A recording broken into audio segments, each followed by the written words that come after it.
Baik, Assalamualaikum warahmatullahi wabarakatuh, teman-teman pemirsa Taslih TV yang mudah-mudahan Allah Subhanahu wa Ta'ala selalu memberikan perlindungan buat kita di tengah zaman yang beritanya aneh-aneh nih di media sosial maupun di media massa ya. Mudah-mudahan kita menjadi keluarga akhir zaman yang dikaruniai kemampuan untuk melihat yang mana kebenaran dan yang mana yang merupakan kebatilan. Nah, Amin, amin ya rabbal alamin. ya, saya masih ditemani dengan istri saya, Ustazah Isni Fitri. Ya, gimana kabar antum? Baik, Ceritanya baik, aja, baik. ceritanya aja. Oh iya, baik, baik. Alhamdulillah. Alhamdulillah ya. Nah, jadi gini, ke meja saya, ke meja kita, ke apa namanya WhatsApp kita ini banyak pertanyaan masuk. Kalau ada dua orang yang sama-sama sudah punya amanah dakwah dan mereka ini taruh atau mereka ini mau nikah, ya terus ini gimana? Ya cara mencocokkannya itu gimana? Meskipun dua-duanya kan punya amanah dakwah, kalau nggak cocok tuh gimana dan seterusnya ketika dalam masa persiapan taruf. Nah, ini menariknya. Tapi sebelum menjawab ke arah sana, ya memang di zaman ini kami sering banget menerima pertanyaan atau keluhan sih lebih tepatnya ya, kok jumlah perempuan sekarang lebih banyak daripada laki-laki yang punya amanah dakwah atau yang ngaji lah gitu bahasanya, sehingga perempuan-perempuan ini rata-rata kalau bertaruh dengan laki-laki yang mohon maaf ya secara kafaah keagamaan mungkin di bawah yang perempuan, meskipun secara harta, nasab dan lain sebagainya itu masih sekufu-sekufu saja. Menurut antum bagaimana? Oke. Ya, Jadi gimana ya? Terkait dengan misalnya tadi jumlah aktivis dakwah mungkin ya kita ya bilangnya bahasanya ya, ya. aktivis dakwah yang misalnya ada, kok kuantitas perempuannya lebih banyak daripada yang laki-lakinya. Sebenarnya memang ini permasalahan yang umum ya di setiap daerah, mungkin di setiap negara, nggak tahu nih Nggak tahu kalau negara kalau ya. negara ya, tapi kalau di Indonesia ini maraknya sih kelihatannya seperti itu. Sehingga memang kalau menurut aneh sih gitu ya, kalau misalnya memang perempuan ini merasa, dia tidak sekufu dalam gerak dakwah, ini perlu dipertimbangkan lagi nih ketika berproses dengan seorang ikhwan. Meskipun ya tadi ya, kita nggak boleh, merendahkan orang lain gitu ya, merasa lebih baik daripada orang lain itu nggak boleh banget gitu. Tetapi kita memang punya punya andil atau punya apa namanya, wewenang gitu ketika memutuskan untuk berproses menikah dengan orang yang, menurut kita sepertinya gerak dakwahnya nih belum sejalan gitu. Jadi mesti memang harus apa ya, disaring-saring lagi gitu ya, disesuaikan. Karena kalau Anies sendiri selalu, ketika menjawab pertanyaan-pertanyaan seperti ini pasti bilang, setiap perempuan, setiap laki-laki, setiap orang itu pasti harus punya, kriteria prioritas, kriteria yang nggak boleh enggak, harus ada di calonnya, dan kriteria di bawahnya gitu. Di bawahnya ini yang masih bisa, ya kita toleransi lah, mungkin nggak sama-sama banget gitu kan, tetapi harus ada poin-poin di mana itu jadi penyaring utama. Orang ini misalnya kalau, sholat harus 5 waktu misalnya kayak gitu, itu kan udah poin pertama banget nih gitu, yang nggak boleh enggak misalnya bagi saya kayak gitu.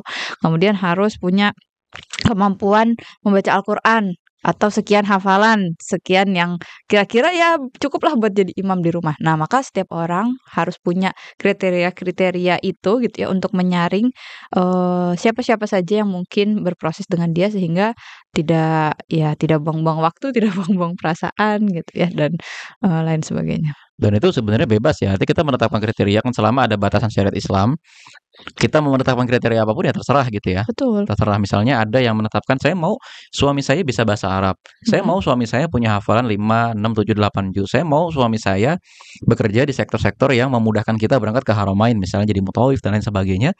Itu bebas sebenarnya ya. Betul, bebas. Karena, Islam tidak membatasi seketat itu gitu ya, Nah, gitu. Dan memang namanya manusia dengan 1000 rupa, 1000 apa namanya ya, karakteristik itu nggak mungkin ditetapkan dengan standar-standar yang sama semuanya. Tapi ada standar-standar, dasar atau rata-rata gitu ya, seperti yang ya dari hadis Rasulullah aja deh gitu, dilihatnya dari apa aja kan, dari paras ya, dari hmm. ketampanan, dari kecantikan, kemudian dari nasab, kemudian dari harta, ya, kemudian kata Rasulullah, terakhir agamanya, tetapi memang agama ini menjadi patokan utama, gitu. Ya, itu dia ya. Nah, jadi gini teman-teman. sekitaran 1 bulan lalu ya, 1 bulan lalu kami safar ke Yordania. Ceritanya kami ini mau masuk ke Baitul Maqdis, akan tetapi Allah berkehendak jangan dulu, gitu ya kan. Baitul Maqdis itu sama seperti tanah haram juga, gitu ya. Terserah Allah, yang Allah masukin ya masuk, yang Allah tidak masukin ya tidak masuk, bukan gara-gara penjajah, bukan. Nah, di situ kami mengubah perjalanan kami menjadi perjalanan rihlah ilmiah. Jadi artinya kami ketemu dengan beberapa syekh, kami ketemu juga dengan apa namanya, beberapa objek-objek bersejarah, dan sampailah kami ke satu tempat namanya Wadi Syuaib. Syuaib. Wadi Syuaib itu di kawasan As-Saud ya, di Yordania. Itu agak pelosok sebenarnya ya, agak pelosok. Kalau di Indonesia mungkin seperti kawasan puncak.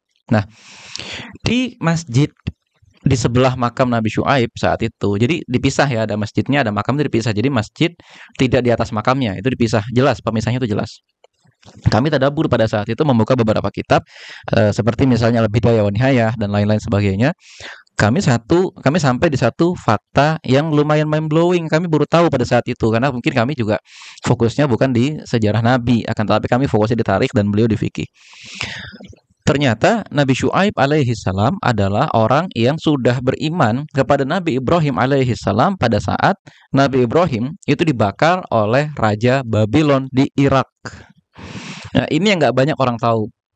Kemudian pada saat itu kan Nabi Ibrahim ada keluarga, ada sepupu, ada yang mengatakan juga keponakan gitu ya, namanya Lut alaihi salam. Beliau ini ya kemudian bertiga nanti akan jadi nabi yang besar gitu ya. Lalu kemudian hijrahlah beliau-beliau ini. Nah, saat itu Nabi Syuaib beriman kepada Nabi Ibrahim bersama dengan satu orang lagi, namanya nama-nama Israiliyat ya, nama-namanya sulit dihafal.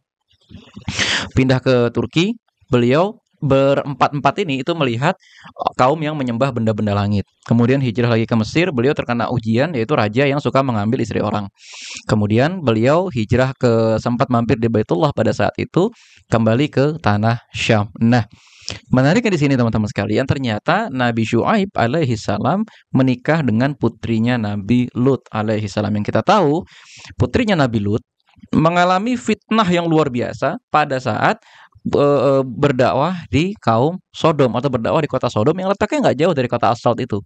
Bahkan agak berdampingan sebenarnya. Kalau teman-teman lihat nanti Wadi Syuaib dengan apa tempat diduga di sana ada kota Sodom itu nggak jauh, cuma sekitar 20 sampai 30 km di Laut Mati.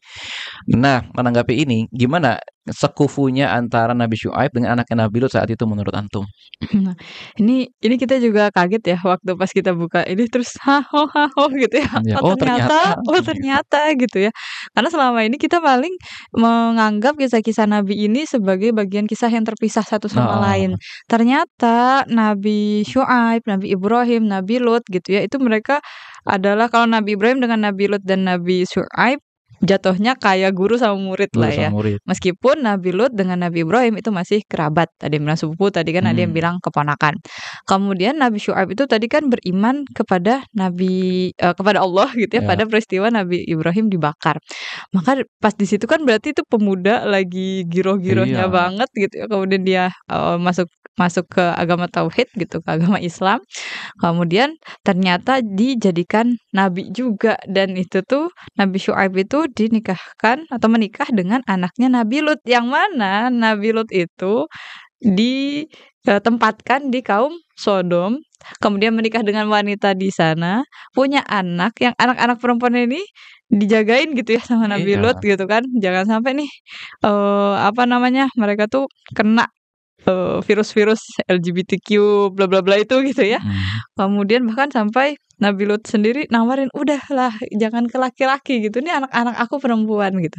Ternyata anak-anak perempuan ini tumbuh dari, kalau kita mau bilang bukan keluarga dakwah yang ideal gitu ya, karena ternyata kalau ukuran zaman sekarang. Iya betul, karena ternyata ibunya itu bukan pendakwah gitu ya, bahkan malah ibunya sendiri ingkar gitu, jadi penggembos gitu ya.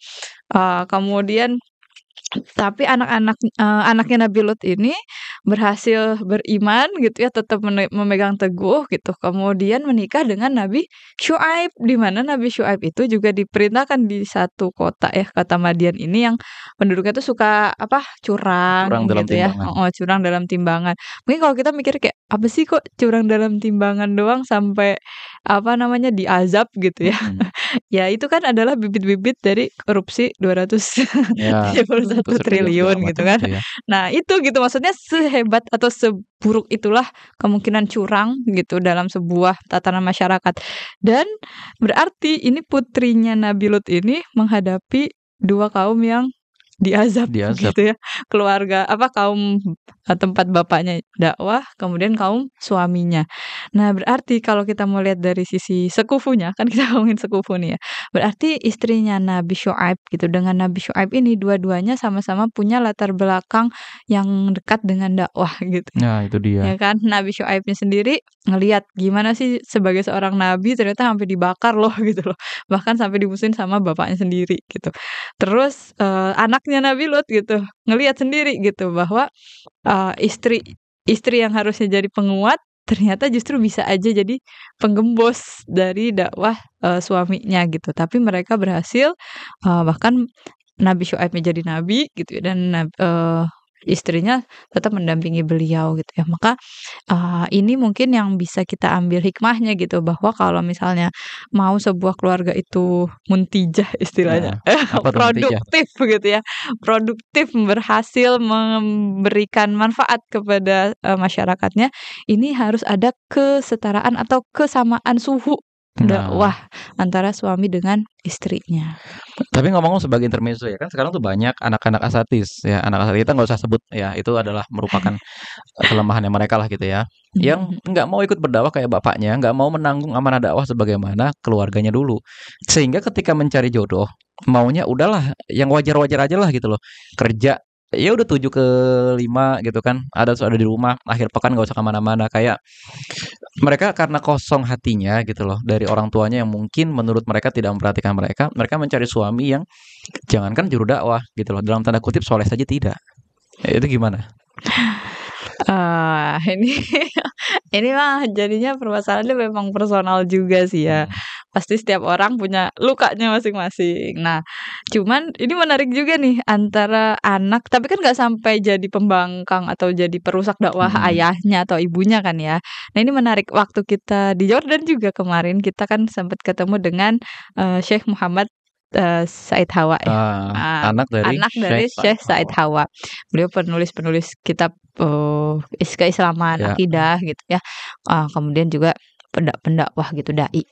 Nah, ada nanya gitu ya waktu itu gitu kan, dan ke istrinya gitu.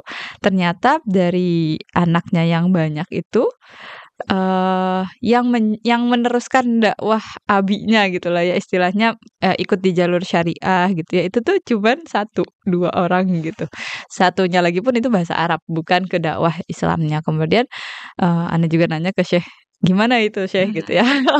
Kalau, anak-anak itu apa ya, tidak melanjutkan estafeta dakwah orang tuanya. Kemudian kata beliau, "Itu hal yang sangat-sangat wajar," katanya gitu. Hal yang sangat, mungkin dan bukan sebuah kewajiban anak itu meneruskan dakwah orang tuanya. Tetapi, yang penting adalah kita menanamkan nilai-nilai keislaman kepada mereka sehingga mereka meskipun tidak jadi dai, tidak jadi syekh, tidak jadi, nah, apa namanya, ustazah gitu ya, tapi mereka berakhlak Islami gitu dari nilai-nilai yang kita tanamkan. Ya dia jadi, apa namanya, ahli IT yang, Islami, dia jadi, apa, manajer yang Islami, dia jadi dokter yang Islami, kayak gitu. Karena akhirnya setiap orang punya lini dakwahnya masing-masing. Jadi itu menarik sih. Jadi sehingga, apa ya, jangan sampai ketika misalnya ada, 2 pendakwah gitu ya, bergabung kemudian mereka memaksakan anaknya harus jadi seperti kami gitu. Nah, itu ternyata juga, nggak tepat nggak lah ya. Kalau tepat. nggak bisa dikatakan keliru ya nggak tepat. Iya Meskipun betul, pasti fitrahnya orang tua pengen. ada harapan Ah, seperti itu. tapi kan menariknya gini ya, kalau ala-ala anak zaman sekarang lah ya, ala-ala mental health lah gitu bahasanya ya. Putrinya Nabi Lut itu kan menurut menurut mental health teori yang zaman modern ini ya punya segala hal untuk meninggalkan agamanya. Pasti Mhm, mereka akan berpikir gara-gara bapak gua gitu kan, ibu gua diazab gitu loh. broken home. Broken home dan lain sebagainya. Kita harus hijrah gitu loh, luntang-lantung nggak tahu kemana kan Nabi Lut tuh hijrah kan. Nabi Lut tuh hijrah ke kota yang baru dan ada yang mengatakan ke kota Al-Khalil bersama dengan Nabi Ibrahim dan lain sebagainya. Tapi ternyata putrinya Nabi Lut tidak mengalami mental health dan bahkan malah mampu mentalnya sekuat itu sampai mampu mendampingi lagi seorang nabi menjadi suaminya dan menyaksikan lagi kehancuran satu kaum. Kira-kira rahasia kekuatan putrinya Nabi Lut ini apa ya? Apa ya kira-kira? Nah, itu. Tapi kalau misalnya eh ini ya, mudah-mudahan ini tidak dijadikan konklusinya sebagai orang yang stres dibilang Kurang jauh iman. dari agama Nah, gitu ya. Bukan itu konklusinya, tetapi benar adanya bahwa kekuatan iman yang benar gitu ya, kekuatan iman bukan sekedar sering sholat, bukan sekedar sering puasa, bukan sekedar sering ngaji, tapi kekuatan iman di mana dia benar-benar paham bahwa hidup aku ada Allah yang ngatur, hidup aku ada Allah yang ngasih jalan, itu berimplikasi besar pada kesehatan mental seseorang. Buktinya ya saudara-saudara kita di Gaza deh kita lihat gitu kan. Kalau dibilang stres, stres mereka gitu. Tapi coba yang keluar dari kalimat mereka itu ya subhanallah. hasbunallah wa ni'mal wakil gitu ya. Kemudian ada orang-orang yang hebatnya juga gitu ya, mereka keluarganya hilang dan lain sebagainya. Ada yang justru bertahmid alhamdulillah alhamdulillah. Itu kan secara langsung gitu ya menjelaskan ada keterkaitan antara keimanan yang kuat, yang mengakar dan benar-benar dipahami kemudian menjadi jati diri gitu ya, jadi baterai bagi si orang itu gitu. Dengan yang tidak gitu. Jadi memang bukan mesti orang yang kena penyakit mental itu adalah berarti kurang iman gitu. Nggak mesti, nggak mesti.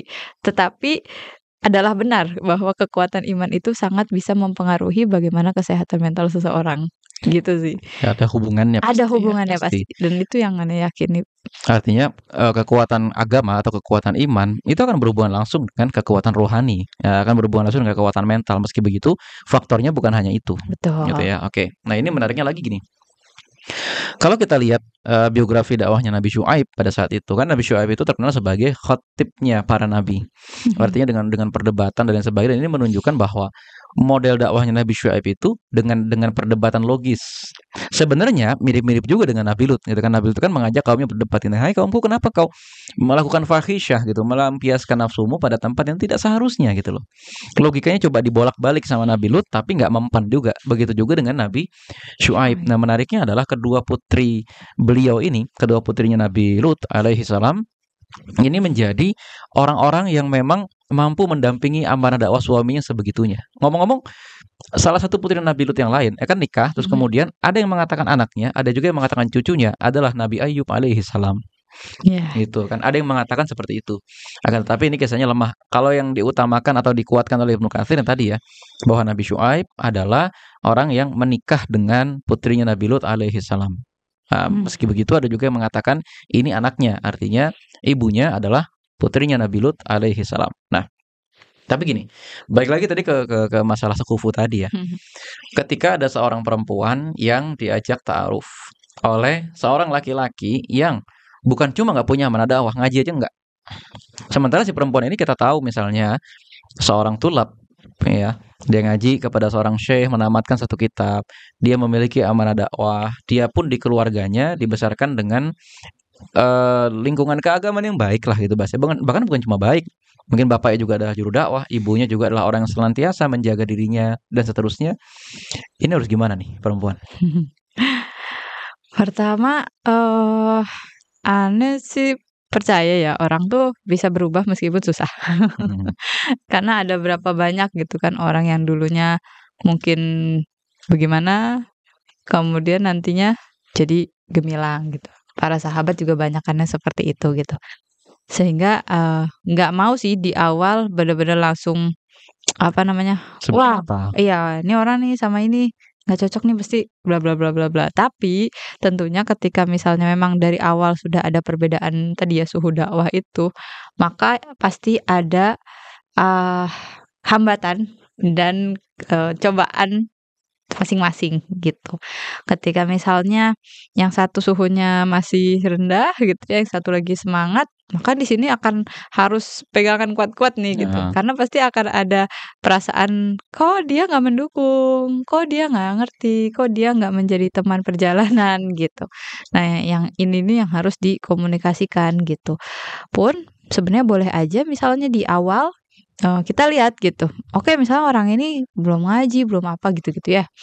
Tetapi dilihat potensinya ada gitu. Dia mau belajar, dia tertarik, dia punya kecerdasan untuk itu gitu ya. Dia punya kepekaan sosial. Sebenarnya kan dakwah itu kan ke sosial juga ya, Mhm. menyentuh lini-lini sosial gitu. Sehingga orang yang sebenarnya dekat dengan aktivitas sosial biasanya itu lebih gampang untuk turun gitu ya berdakwah.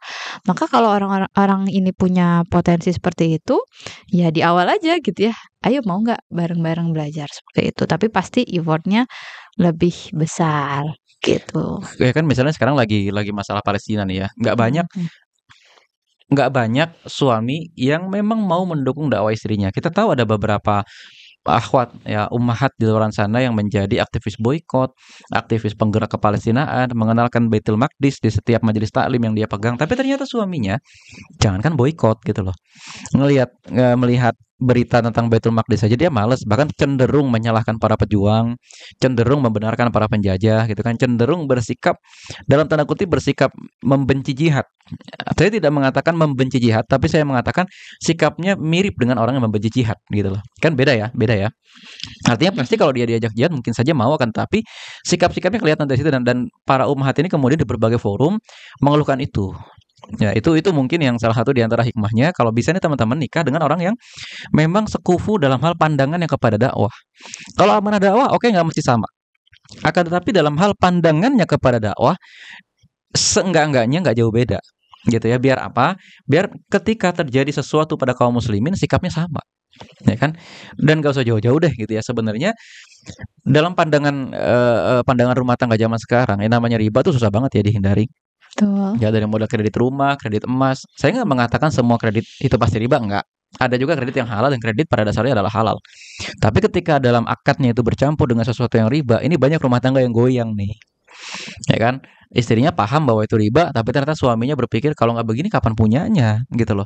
Kalau nggak begini kapan saya punya uang, kalau nggak begini kapan saya punya mobil, punya rumah dan lain sebagainya.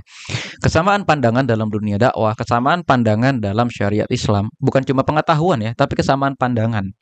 Ini nanti akan menentukan dunia rumah tangga ke depan. Nah, kalau menurut antum gimana? Ya itu tadi gitu. Kalau misalnya memang sudah balik lagi ya, kalau kalau misalnya tadi kriteria-kriteria utama yang nggak bisa apa ya namanya, ya primer lah ya, nggak bisa ditoleransi itu ternyata ada di sosok calon pasangannya itu, tapi tadi dengan perbedaan-perbedaan itu ya monggo silahkan dilanjutkan tapi dengan syarat berarti gitu ya. Syarat dan ketentuan gitu bahwa, nantinya di awal, kita akan begini begini begini, saya begini begini begini, siap nggak untuk membantu gitu. Sehingga, ketika gitu ya, kok sehingga, ketika apa namanya, secara apa, berjalan itu pernikahan ya mungkin nggak 100% apa yang dijanjikan itu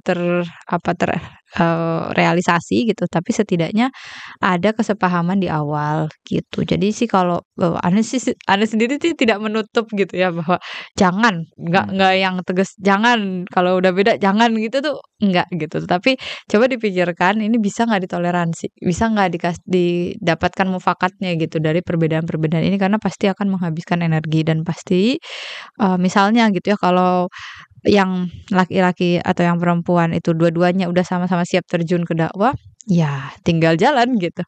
Tapi kalau misalnya satu atau salah satunya itu masih kurang, otomatis kita akan bergulat dulu di, internal keluarga kita dong, Iya, gitu. betul betul. Dan itu memakan waktu, energi gitu ya, dan tentunya, penyesuaian lagi nanti di gerak dakwahnya. Tapi selama misalnya dia tidak sampai menghalangi, itu masih bisa sih ditoleransi. Ya, ada beberapa sahabi yang begitu kan ya. Betul. Suaminya relatif tidak dikenal, akan tetapi ternyata sang sahabiah itu menjadi sahabi yang sangat utama gitu ya. Nah, kalau dari saya pribadi gitu ya, saya sih tetap tetap menyarankan kepada teman-teman untuk mencari yang kira-kira medan dakwahnya, amanah dakwah itu mirip gitu loh. Karena apa? Jangankan tadi ya pada persoalan memilih riba atau tidak gitu ya, tapi pada persoalan bagaimana spend money, Mhm. bagaimana cara menghabiskan uang gitu loh. Mungkin mungkin sang suami pengennya beli motor, sang suami pengennya beli mainan segala macam, tapi istrinya berpikir kayak, "Kenapa nggak dipakai buat beli buku aja, buat beli kitab dan lain sebagainya," gitu kan. Suami di akhir pekan itu maunya udah kita makan aja di restoran yang agak mahal, kita jarang bla bla, tapi istrinya berpikir kayak, "Ih nggak enak tahu sama orang Palestina kan sekarang di Palestina lagi kelaparan, kok kita makan sesuatu yang mahal, udahlah duitnya buat masjid aja gitu atau buat mushola aja dan lain sebagainya." Lama kelamaan nanti akan timbul perasaan lelah, ya kan? Lelah dalam hati itu pasti akan lelah. Kok istri saya nggak mendukung saya dan sebaliknya istri juga gitu kok suami saya diajak kepada kebaikan malah mengajak saya kepada sesuatu yang kesia-siaan. Nggak bisa dikatakan buruk nggak, tapi ini sia-sia gitu loh. Lama-lama nanti pasti akan lelah, akan tetapi balik lagi jangan underestimate. Orang bisa bertaubat, Allah bisa membalikan keadaan seseorang hanya dalam satu malam itu bisa. Sangat bisa. Nah, teman-teman sekalian, kira-kira itu tadi ya kita udah panjang lebar nih bahas masalah sekufu. Nggak panjang sih sebenarnya ya.